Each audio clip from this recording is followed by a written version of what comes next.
Hello students, welcome to our channel Commerce Vibe Hub. आज मैं आपको बताने आई हूँ आपका अकाउंटेंसी सब्जेक्ट्स के बारे में। जैसे हम स्टार्ट करने जा रहे हैं अकाउंटेंसी 11th क्लास। देखिए, सबसे पहले आपको मैं बता दूँ अकाउंटेंसी है क्या, अकाउंटेंसी में आपको पढ़ना क्या है। आप क्लास 10 तक अप टू 10 तक आपके सारे सब्जेक्ट जो भी आपने पढ़ा है, जैसे साइंस, मैथ्स, सोशल साइंस, आप बचपन से ये चीज़ पढ़ते आ रहे हो। लेकिन अकाउंट्स ऐसा सब्जेक्ट्स है जो 11th में बिल्कुल भी आपके लिए न्यू है। जैसे आप साइंस पढ़ रहे हो तो साइंस में आपके कुछ वर्ड होते हैं, कुछ टर्म होते हैं। जैसे अगर मैंने बोल दिया NaCl तो सोडियम क्लोराइड, ये आपके लिए, ये आपने बचपन से पढ़ते आए हो कि सोडियम क्लोराइड सॉल्ट का सोल्यूशन है, तो यह चीज़ आपको पता है। वैसे ही कुछ वर्ड्स होते हैं, कुछ टर्म होते हैं, अकाउंट्स में बहुत इंपॉर्टेंट होते हैं। ओके, तो सबसे पहले मैं बता दूं अकाउंट्स स्टार्ट करने से पहले आपको अपना अकाउंट्स में पढ़ना क्या है, अकाउंट्स एक्चुअली है क्या, अकाउंट्स क्यों पढ़ना है आपको। आपने कॉमर्स स्ट्रीम लिया है, अकाउंट्स क्यों पढ़ना है आपको। अगर आपको ये समझना है तो सबसे पहले समझना होगा अकाउंट्स है क्या, अकाउंट्स क्यों पढ़ना चाहते हो, क्यों हमें पढ़ना। अगर हम कॉमर्स स्ट्रीम से तो हमें अकाउंट्स पढ़ने की क्यों ज़रूरत है।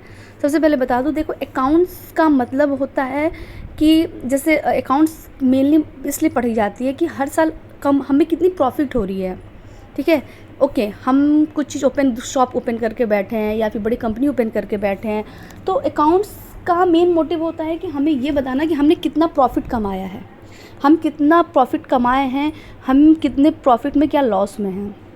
ठीक है, तो ये सारी चीज़ें समझने के लिए हमें अकाउंट्स होता है। अभी ये चीज़ समझ में नहीं आएगी प्रॉफिट क्या, लॉस क्या। ठीक है, तो ये चीज़ हम समझेंगे। आपने मैथ्स में क्या होगा, प्रॉफिट एंड लॉस पढ़ा होगा, प्रॉफिट कैसे निकालते, लॉस कैसे निकालते, वो अलग चीज़ है। वो मैथ्स में हमने जो प्रॉफिट लॉस निकालना सीखा है वो अलग टर्म है, इसमें हमारा अलग टर्म है। जैसे उसमें एक फॉर्मूला होता है आपका प्रॉफिट निकालने का। ठीक है, इसमें हमारा अलग होता है। जैसे कि आप मार्केट प्राइस और नेट प्राइस को लेकर आप एनालाइज करके फिर आप प्रॉफिट निकालते हो, वो प्रॉफिट निकाला मैथ्स में अलग होता है। इसमें हम प्रॉफिट निकालते हैं हमने कितना खर्च किया है कंपनी में, अपने कंपनी में, और कितना हमने रिसीव किया है।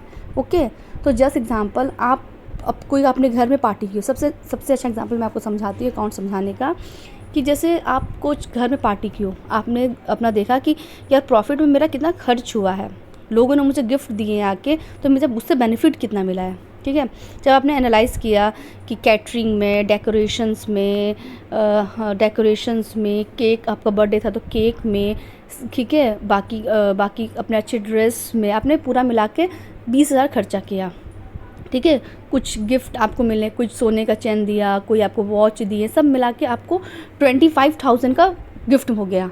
तो आप ये एनालाइज़ किए कि 20,000 खर्च करके मुझे 25 का गिफ्ट मिल गया अपने बर्थडे पे, तो 5,000 आपके लिए क्या है, वो प्रॉफिट हो गई है। तो ये जो छोटे चीज़ों पे मैंने समझाया आपको, वैसे कंपनी भी क्या करती है, अपने टोटल खर्च देखती है कि हम एक साल के अंदर, सबसे पहले आपको ये पता होना चाहिए अकाउंटिंग ईयर हमारे इंडिया में क्या फॉलो होती है। चाहे आप 11th पढ़ो चाहे 12th पढ़ो, आप हमेशा इंडियन अकाउंटिंग ही पढ़ोगे, आप हमेशा इंडियन कैसे अकाउंटिंग करते हैं वही पढ़ोगे। तो अपने माइंड में आप सेट कर लो, अकाउंटिंग ईयर कभी भी अगर आपसे पूछा जाए, अकाउंटिंग कभी भी आपसे कहा जाए, तो वो आपका होता है 1 अप्रैल से 31 मार्च का। ठीक है, जैसे अभी 2024 हमारा चल रहा है, तो अकाउंटिंग ईयर स्टार्ट कब हुई है, हमारी अकाउंटिंग स्टार्ट कब होगी, 1 अप्रैल से। हमने कितना खर्च किया है 2024 में, और हमारी अकाउंटिंग एंड होगी 31 मार्च 2025 को। तो हम ये देखेंगे कि 1 अप्रैल से 24 से 31 मार्च 25 तक हमने कितना पैसा खर्च किया, हमने कितना इनकम जनरेट किया है। उसी बेसिस पे हम एनालाइज करते हैं कि हम प्रॉफिट कमाएं कि लॉस कमाएं। इसीलिए हमें अकाउंट्स की ज़रूरत होती है। तो अकाउंट्स होता क्या है, मुझे लगता है कि थोड़ा बहुत समझ में आपको आ गया होगा। अभी अच्छे से नहीं समझ में आया क्योंकि एकदम न्यू सब्जेक्ट है आपके लिए, बट फिर भी आपको कुछ चीज़ें समझ में आ गई हो जो मैंने समझाया है। आज मैं भी डिस्कस आज बस करूँगी आपसे कि आप पढ़ोगे क्या अकाउंटिंग में। ठीक है, सबसे पहला हमारा चैप्टर होगा अकाउंटिंग, आपकी 3 पार्ट में डिवाइड है। पहला आपका पार्ट 1 फाइनेंशियल अकाउंटिंग, जिसमें हम बेसिक थ्योरी पढ़ेंगे और कुछ अकाउंटिंग प्रोसेस पढ़ेंगे यूनिट 2 में। यूनिट 3 हमारे पार्ट बी में है, जो फाइनेंशियल अकाउंटिंग है, जिसको हम बोलते हैं financial statement of the solo proprietorship.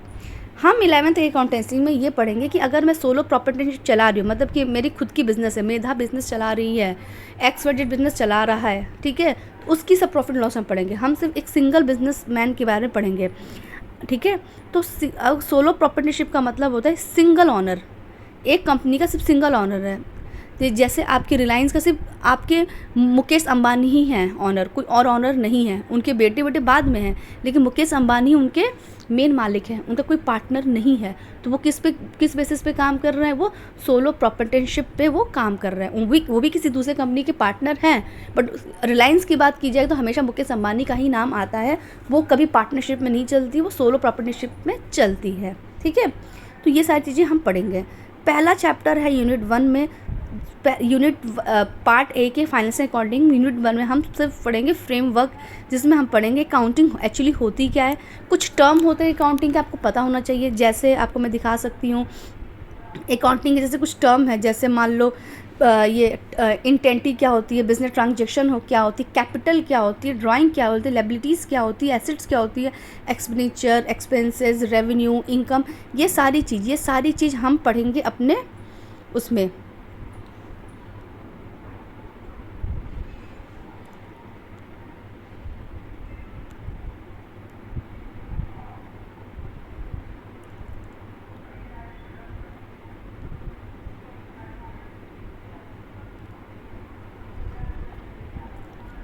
जैसे आप देख सकते हो ये, ठीक है, ये जो टर्म है आपका लिए बहुत ही इम्पॉर्टेंट है।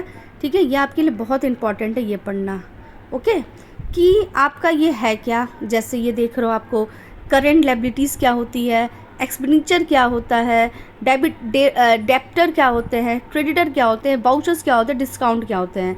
फिर आप पढ़ोगे इसमें, फिर हम पढ़ेंगे आपके ये जीडीपी क्या होती है, आपके कुछ अकाउंटिंग पीरियड क्या होती है जो मैंने आपको बता दिया 31 मार्च से। फिर सिस्टम क्या होती है अकाउंटिंग की, एप्लीकेशंस इंडियन इकोनॉमी क्या है, ये जीएसटी क्या होती है, ये सब चीज़ें हम पढ़ेंगे। ठीक है, फिर आप देख सकते हो। ओके, फिर हम पढ़ेंगे पार्ट 2 में अकाउंटिंग प्रोसेस में वाउचर क्या होते हैं, रिकॉर्डिंग ट्रांजैक्शंस क्या होती है, स्केच बुक क्या होती है। सिंपली कहने का मतलब है कि अकाउंटिंग पार्ट 1 में हम स्टार्ट करेंगे अपना बेसिक टर्म जो आपको पता होना चाहिए। बेसिक टर्म हम पढ़ेंगे जो आपको पता होना चाहिए। ठीक है, ये सारी चीज़ें हम पढ़ेंगे अपने पार्ट 1 में। तो होपफुल आपको समझ में आ गया कि अकाउंटिंग हमें शुरुआत कैसे करनी है। पहली शुरुआत होगी हमारे यूनिट 1 से, जो है आपका थियोरेटिकली फ्रेमवर्क, मतलब अकाउंटिंग के कुछ बेसिक टर्म आपको बतानी है मुझे, जिससे आपको अकाउंटिंग को अच्छे से समझ पाओगे अकाउंटिंग होती क्या है। ओके, फिर हम स्टार्ट करेंगे अपने बाकी चैप्टर्स। होपफुल आपको समझ में आ गई हो। ठीक है, तो देखो पहला मैं बता दूं कि पहला जो आपको फ्रेमवर्क से क्वेश्चन जो बनेंगे वो 12 मार्क्स के बनेंगे।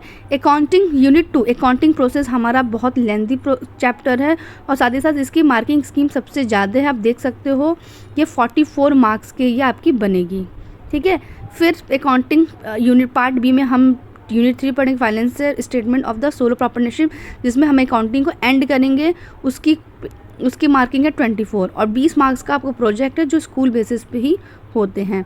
इसमें आपकी सबसे ज़्यादा क्वेश्चन बनेगी एमसीक्यू के, और आपकी बनेगी एमसीक्यू के क्वेश्चन ज़्यादा दिए जाएंगे क्योंकि आपकी सीयूटी होगी 12th के बाद, वो इसी बेसिस पे ही होती है। इसलिए अभी से आपको जो भी पेपर का पैटर्न होगा वो आपका एमसीक्यू बेसिस पे ज़्यादा दी जाएगी, और केस स्टडी के क्वेश्चन आपको ज़्यादा मिलेंगे।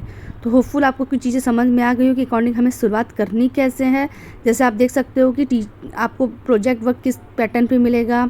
ठीक है, तो होपफुल आपको समझ में आ गई हो। आपके पास डीके गोयल की बुक हो, टीएस गरवाल की बुक हो, कोई भी बुक हो, कोई दिक्कत नहीं है। मैं आपको टीके गोयल की भी कुछ क्वेश्चंस कराऊंगी और टीएस गरवाल की भी क्वेश्चन कराऊंगी। तो आज तो हम बस इंट्रोडक्शन लिए कि आपकी अकाउंटेंसी एक्चुअली होती क्या है, सिलेबस क्या है, क्या क्या पढ़ना है। कल से हम स्टार्ट करेंगे अपना फर्स्ट चैप्टर जो है आपका इंट्रोडक्शन टू अकाउंटिंग। इससे स्टार्ट करेंगे, बेसिक टर्म समझेंगे, फिर अपने बाकी को स्टार्ट करेंगे।